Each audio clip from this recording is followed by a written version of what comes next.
Assalamualaikum warahmatullahi wabarakatuh. Perkenalkan, nama saya Diki Maulana dari Prodi Pendidikan Fisika B Angkatan 2022.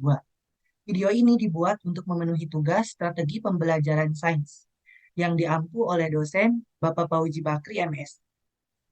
Di sini saya akan mempresentasikan materi mengenai multi representasi dan pembelajaran fisika. Multi representasi ini adalah model yang mempresentasikan ulang konsep yang sama tapi dalam bentuk format yang berbeda-beda. Guido B. adalah seorang guru fisika dan matematika di sebuah SMA besar di Jerman. Dia menyukai pekerjaannya dan dia suka mengajar dua bidang kepada murid-muridnya. Tetapi pada saat yang sama, dia tahu bahwa tidak semua dari mereka menyukai fisika dan matematika seperti dia. Nah, lalu bagaimana cara Guido B. meningkatkan motivasi dan keberhasilan belajar siswanya? Untuk meningkatkan motivasi dan keberhasilan belajar siswanya, Guido B. meminta perhatian mereka di akhir satu pelajaran dan mengumumkan minggu depan akan melakukan sesuatu yang sangat keren dan belajar dengan banyak representasi. Hal ini menyebabkan reaksi yang berbeda dalam kelas. Teori tentang representasi eksternal ganda yang mengkonseptualisasikannya sebagai kombinasi representasi apapun, yaitu tidak hanya teks dan gambar, tetapi juga teks plus tabel, tabel plus grafik, dan banyak lagi. Salah satu keuntungan lain dari penggunaan berbagai sumber informasi tersebut adalah pembelajar dapat memilih sumber yang mereka sukai untuk belajar. Keuntungan lainnya adalah alasan lain untuk menggunakan banyak representasi untuk pengajaran dan pembelajaran fisika adalah struktur fisika itu sendiri dan mengacu pada pandangan representasi internal dan konstruksi model mental internal yang disebut di atas. Fisika menggunakan pemodelan matematika untuk menggambarkan fenomena dan menjelaskan hubungan antar variabel. Oleh karena itu, pengajaran dan pembelajaran fisika perlu mencakup konversi pemodelan fisika menjadi pemodelan matematika, misalnya mengenai hubungan fungsional dan interpretasi model matematika dari sudut pandang fisika.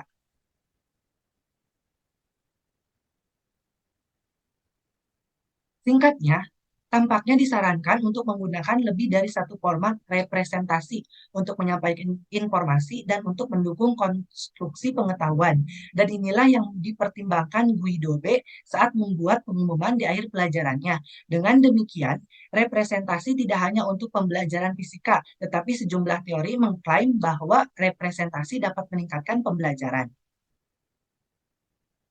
Istilah representasi eksternal dan representasi internal. Eksternal seperti teks, gambar, atau grafik. Dan untuk representasi internal yaitu model mental yang dibangun pembelajar sehubungan dengan konten pembelajaran tertentu. Representasi eksternal dalam kimia. Nah, dalam pendekatan klasifikasi fundamental untuk representasi eksternal dalam kimia, Gilbert dan Trigas 2009 membedakan tiga jenis. Yang pertama itu tipe fenomenologis atau makro, representasi dari sifat empiris ikatan.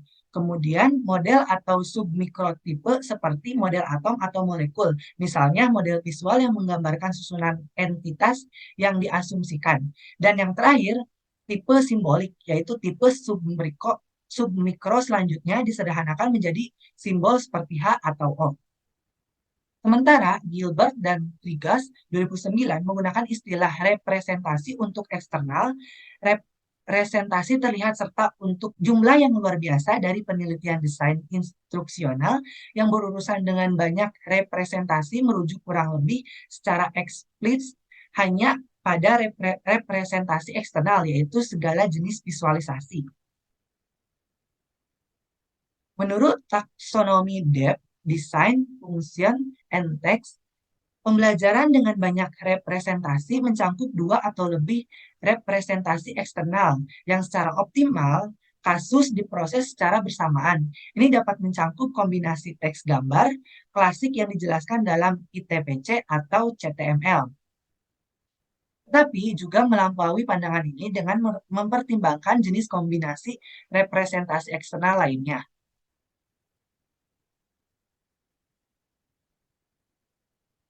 Kemudian di sini akan dijelaskan tentang teori pembelajaran dengan representasi berganda dan teori kognitif pembelajaran multimedia atau CTML. Yang pertama, teori pembelajaran dengan representasi berganda. Pertanyaan mengapa menggunakan banyak representasi dalam bahan ajar mendorong pembelajaran yang bermakna telah dibahas dalam sejumlah studi yang luar biasa dan menyebabkan beberapa teori mapan. Sebagaimana besar teori ini didasarkan pada asumsi tentang pemrosesan informasi kognitif dan struktur pikiran manusia.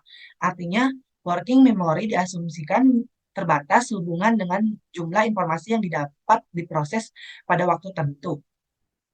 Sedangkan teori kognitif pembelajaran multimedia (CTML) berdasarkan pandangan pemrosesan informasi ini, CTML mengusulkan untuk menggunakan bahan ajar multimedia untuk mendorong pemahaman tingkat dan dengan demikian pembelajaran yang bermakna. CTML terutama berfokus pada beberapa representasi dalam bentuk kombinasi teks dan gambar.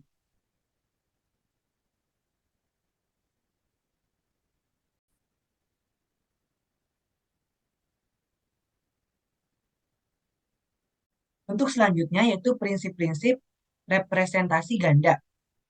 Yang pertama, prinsip kedekatan spasial dan temporal. Prinsip-prinsip ini menyatakan bahwa ketika menggunakan materi pembelajaran multimedia, representasi yang berbeda, misalnya teks dan gambar yang ditunjukkan harus disajikan secara bersamaan. Yang kedua, prinsip redundasi. Prinsip redundasi menyatakan bahwa ketika menyajikan teks dan gambar bersama-sama, menggunakan teks, tulisan, dan lisan yang identik pada saat yang sama tidak diperlukan, dan bahkan dapat menghambat pembelajaran, karena dalam hal ini jenis dan jumlah informasi yang disajikan sama dan harus diproses dua kali. Yang ketiga yaitu prinsip pensinyalan. Prinsip pensinyalan menurut Mayer tahun 2005 menyatakan bahwa orang belajar lebih baik ketika isyarat yang menyoroti perorganisasian materi esensial ditambahkan. Dan yang keempat, prinsip koherensi. Prinsip koherensi menyatakan bahwa multimedia memiliki manfaat pembelajaran dan representasi ganda. Semua materi yang tidak secara langsung berkontribusi pada pemahaman konten yang akan dipelajari dan karenanya merupakan materi asing harus dikecualikan menurut Mayer dan Fiorella tahun 2014. Kemudian di sini akan dibahas tentang model terintegrasi pemahaman teks dan gambar atau biasa disebut sebagai ITPC. Terkait erat dengan CTML dan ITPC juga mengasumsikan bahwa pemrosesan beberapa representasi berlangsung di dua saluran berbeda yang disebut saluran auditif dan saluran visual. Pada langkah pertama, semua informasi yang masuk diproses pada tingkat perseptual, misalnya referensi permukaan teks atau gambar visual. Berlawanan dengan CTML yang menyatakan bahwa informasi visual dan verbal pertama-tama mengarah pada konstruksi model mental visual dan verbal, yang kemudian diintegrasikan menjadi satu model mental yang koheren. ITPC mengasumsikan bahwa integrasi dan pembangunan satu model mental ini membutuhkan waktu tempatkan sejak awal pemrosesan beberapa representasi. Kemudian materi selanjutnya atau pembahasan selanjutnya yaitu tentang MERS. Pelajar bisa mendapatkan keuntungan dari MERS jika representasi yang berbeda memenuhi fungsi saling melengkapi, yaitu masing-masing representasi tunggal setidaknya harus menawarkan sebagian informasi unik atau mendukung kesimpulan yang berbeda. Menurut Ainsworth 2014, keuntungan lain dari MERS ini adalah dapat mendukung proses kognitif yang berbeda karena perbedaan individu dapat diperhitungkan.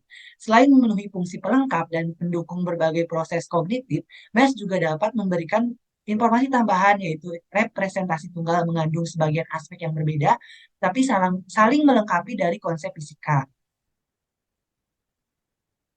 Nah, kerangka depth, di sini kita akan bahas tentang kerangka depth.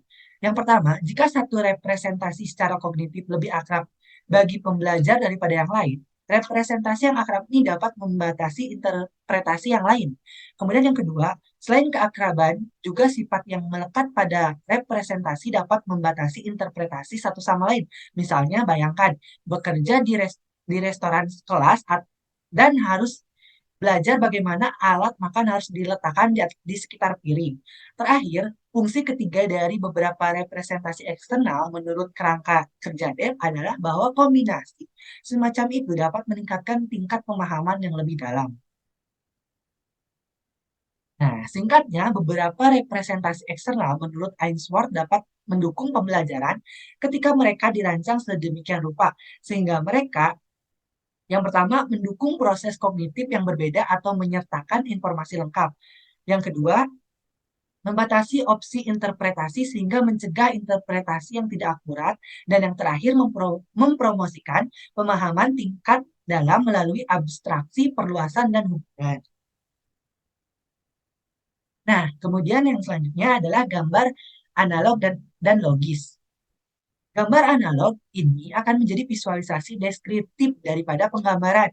Tidak serta-merta menunjukkan kesamaan struktural dengan konten atau objek yang seharusnya digambarkan pada tingkat visual atau permukaan. Namun, mereka berhubungan satu sama lain dalam semacam hubungan analogi. Sedangkan gambar logis juga tidak memiliki kesamaan struktural atau jelas dengan konten yang diwakilinya, tetapi menggambarkan konten ini secara skematis. Contohnya adalah skema perbandingan dua mobil dengan besaran percepatan berbeda. Dalam hal ini, semua jenis diagram dapat diklasifikasikan sebagai gambar logis. Nah, seorang guru fisika yang terlibat dan hati-hati selalu termotivasi nih untuk memasukkan wawasan penelitian saat ini ke dalam cara mengajarnya. Dan dengan demikian menggunakan berbagai representasi eksternal untuk menjelaskan fenomena fisika di kelasnya. Namun, ia juga mengakui bahwa di antara karakteristik lainnya ada distribusi, misalnya kemampuan kognitif individu, pengetahuan sebelumnya, motivasi, dan ekspektasi self-efficacy di kelas. Oleh karena itu, satu pendekatan pembelajaran saja masih belum menjamin pemahaman fisika yang baik untuk semua siswa dalam satu kelas. Dan guru harus berusaha mempertimbangkan kebutuhan dan preferensi masing-masing siswanya juga. Oke, di sini ada teori koreografi pengajaran. Nah, di dalam teori koreografi pengajaran ini, ketika guru fisika mempertimbangkan semua teori dan temuan penelitian yang disebutkan di atas tentang pembelajaran dan banyaknya representasi, dia akan mengembangkan bahan ajar dengan sebanyak mungkin representasi eksternal, misalnya teks, gambar, rumus, grafik, dan tabel. Dan mencoba memastikan nih bahwa siswa yang berbeda di kelasnya yang akan mendapatkan manfaat yang sama dari materi ini. Misalnya, untuk memahami efek gravitasi, pembelajar perlu mengembangkan prototipe dalam langkah pertama. Guru seharusnya bisa mengetahui beberapa prototipe tujuan untuk mendukung belajarnya konstruksi model mental siswa. Nah, selanjutnya, mengikuti model Osser 2001, beberapa representasi eksternal sebagai bagian dari struktur penglihatan pelajaran harus digunakan sebagai sarana untuk mendukung proses yang berkaitan dengan struktur pelajaran yang mendalam. Dari perspektif pragmatis, guru seharusnya tidak hanya menyajikan banyak representasi dan mempertimbangkan prasyarat masing-masing siswa, tetapi mereka juga harus memastikan bahwa kelas mereka memahami apa yang diajarkan bahwa tingkat kognitif yang mendalam. Nah, mungkin cukup sekian pemaparan materi dari saya. Kurang lebih mohon maaf. Ditutup wabillahi taufiq walhidayah. Wassalamualaikum warahmatullahi wabarakatuh.